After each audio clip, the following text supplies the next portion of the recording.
Remind us of what you're baking this evening. So this evening we are doing a apple and berry crumble.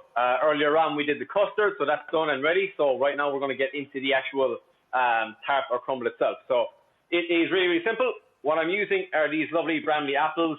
Any cooking apple will do, or a Granny Smith. They're not as sweet as the other ones, and they hold better for these baking ones. So if you get your hands on these, we peel them, core them, and we dice them up. So there's two ways you can start this. You can, once you've these diced up, I've them in nice thin slices. Yeah. Now you could get this on a hob in some water, some lemon, and kind of reduce that down and soften them. I am not going to do that. I prefer to have them with a little bit of bite. So I'm just chop them very, very thinly, and I'm going to do that into the crumble itself. But you could kind of soften these down like a compote, but I prefer having a little bit of crunch and texture in the base itself. Yeah, and with all... So our grannies weren't softening them down. They were just going in. They were, weren't they? They were just Absolutely. Yeah, that's how grannies did it. Yeah. Exactly, yeah, exactly, and that's how I was shown. That's how we've always done it here. So I'm sticking to tradition.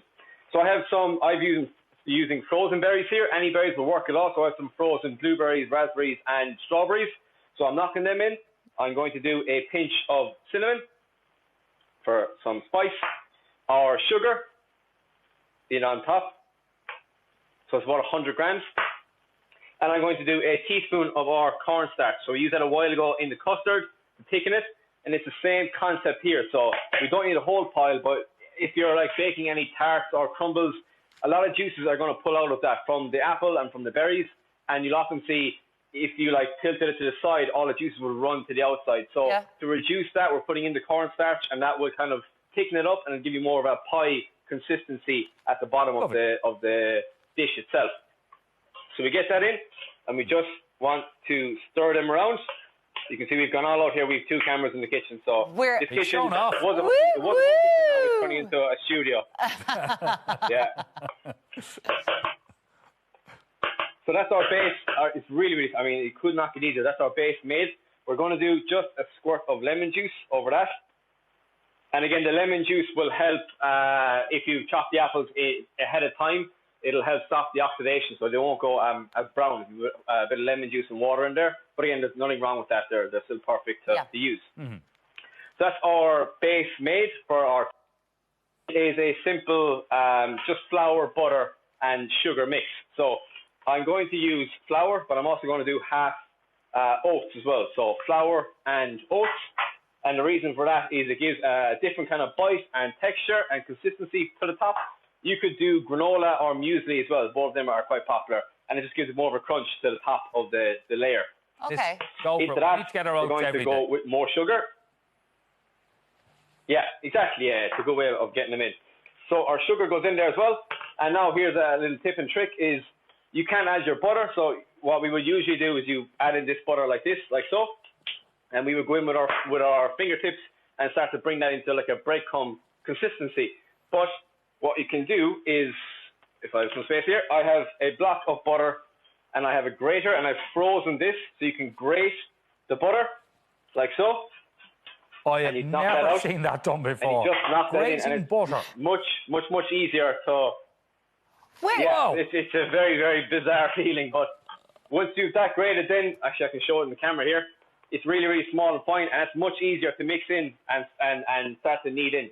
Oh God! So if I saw that now, I'd think it was cheese, and I'd just eat the whole blooming thing.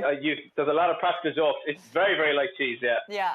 So it's a good tip as well for Halloween or whatever. Any practical jokes. So I've that done ahead of time. What you're left with is this nice kind of breadcrumb consistency, and just all you got to do is just go with your fingertips and start to bring that together. So you'll see after a while it'll start to form together, and the butter will melt in with the sugar and the flour. I've added a pinch of salt and some cinnamon to that as well.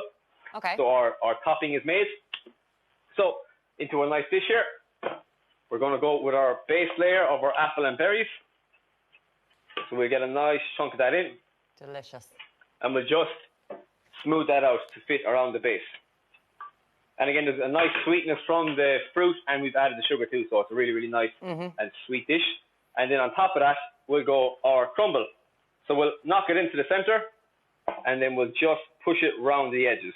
No, I'm not too concerned about filling every crevice and packing it to the edges, because you kind of want that juice to start bubbling up and blitzing around the corners. Yeah. And you also want that rustic look about it as well. That's where the caramelizes. Yeah, I mean, yeah, it's perfect. I mean, it shouldn't be picture perfect. Anything made from home should have, you know, the blotches of fruit popping out and the juices coming up. So that is pretty much good to go. So my oven has been preheated to 190 degrees, gas mark 5. That's going to go in for about, takes about 30-35 minutes to keep watching it, and it will come out and have a nice brown layer on top. As you can see on my side camera here, the juices have come up and they've bubbled and blitzed, and they formed like a caramelization around the side of the dish there. So all we've left to do is get our nice plate. Yes. And serve it up. So again, it's a really, really simple one, but it's a classic that holds time and time again. And again, you can vary the ingredients you use. So it can be just apple, it can be just berries, you can do peaches, any stone fruit. They work really, really well. Yeah, would you use this sort of a thing, Eoin, like if you were doing a rhubarb tart, or like, can you kind of use the same sort of an idea? Absolutely. I think once you have that kind of the base layer of the top layer nailed down, you know, once that's solid, I think you can do any fruit finish to it, because, you know, any of those fruits will go sweet as any are going off, or if you've a surplus, depending on the time of the year, you know, pop them into a tart or a crumble, and it's a savage way of using them up. Who's that portion for? Is it for the entire Limerick hurling team? Is that what's happening? I was thinking, yeah. That's a big portion. Listen, I've been slaving away in the kitchen all day here, right? So this is my well-deserved portion. Okay. So to finish is our homemade custard. As you can see, the custard has really kind of thickened up. That was allowed to cook for another like 10 or 15 minutes. And that is that. So it's a homemade apple and berry with a homemade custard. And overall, one of my favourite desserts of all time. Perfect, you know, real staple Irish one. Just to remind us, overall, how long did you actually have the custard on the hob for? So once we got it to the simmer and added the eggs in, I had it on a very low simmer for about 10 minutes. I was watching it, giving it a stir, and then you'll see once you take it off the heat, it'll continue to kind of get thicker and solidify. So if you are, like, once that lets it cool down, it'll thicken up again. So if you are reheating it on a very low heat, give it a stir, and it'll come back to that consistency again. So after about 10 minutes, it's perfect. Okay. You just have to keep an eye on the consistency as well. Yeah, bearing in mind the portion you gave yourself, you could have just put it into the pot of custard. Yeah, I could have just done that. It would have just worked.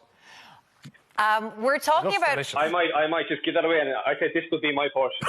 We're talking about working from home today, and we've heard, Eoin Sheehan, that you're all business on the top and party on the bottom. Is that true?